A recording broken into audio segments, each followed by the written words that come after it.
ನಿಮಗೆಲ್ಲರಿಗೂ ಶ್ರೀರಾಮನವಮಿಯ ಶುಭಾಶಯಗಳು. ಇಂದು ನಾವು ರಾಮನ ಬಗ್ಗೆ ತಿಳಿಯೋಣ. ಅಯೋಧ್ಯೆ ಎಂಬ ಹೃದಯ ಮಂದಿರದಲ್ಲಿ ಶುದ್ಧ ಪರಬ್ರಹ್ಮನೆಂಬ ದಶರಥನಿಗೆ ಜ್ಞಾನಶಕ್ತಿ, ಕ್ರಿಯಾಶಕ್ತಿ, ಇಚ್ಛಾಶಕ್ತಿ ಎಂಬ ಮೂವರು ಹೆಂಡತಿಯರು. ಜ್ಞಾನಶಕ್ತಿ ಎಂಬ ಕೌಸಲ್ಯಲ್ಲಿ ಆತ್ಮಜ್ಯೋತಿ ಸ್ವರೂಪವೆಂಬ ಶ್ರೀರಾಮನು ಅವತರಿಸಿದ.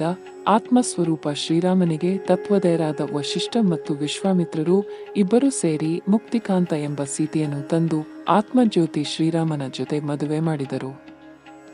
ಇಚ್ಛಾಶಕ್ತಿ ಎಂಬ ಕೈಕೇಯಿ ಜೊತೆ ಪ್ರಾರಬ್ಧವೆಂಬ ಮಂಥರೆಯು ಸೇರಿ ಕಷ್ಟ ಎಂಬ ಕಾಡಿಗೆ ರಾಮನನ್ನು ಅಟ್ಟಿದರು. ಆತ್ಮ ಹೋಗುವಾಗ ಮುಕ್ತಿ ಹೇಳಿದಂತೆ ಆತ್ಮ ಎಲ್ಲಿಯೂ ಮುಕ್ತಿಯೂ ಅಲ್ಲೇ ಇರಬೇಕು ಎಂದು, ಆತ್ಮ ಮತ್ತು ಮುಕ್ತಿ ಹೊರಡುವಾಗ ಆತ್ಮ ಇರುವ ಕಡೆ ಕ್ರಿಯಾ ಇರಬೇಕು ಎಂದು ಕ್ರಿಯಾಸಿದ್ಧಿ ಎಂಬ ಲಕ್ಷ್ಮಣನು ಹೊರಟನು.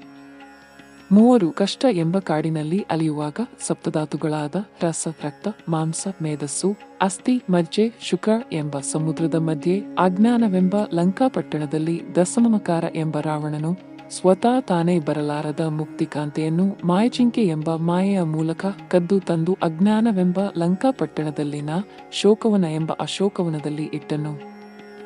ಮುಕ್ತಿ ಮಾಯವಾದ ಕೂಡಲೇ ಆತ್ಮಕ್ಕೆ ದುಃಖ ಆವರಿಸಿತು.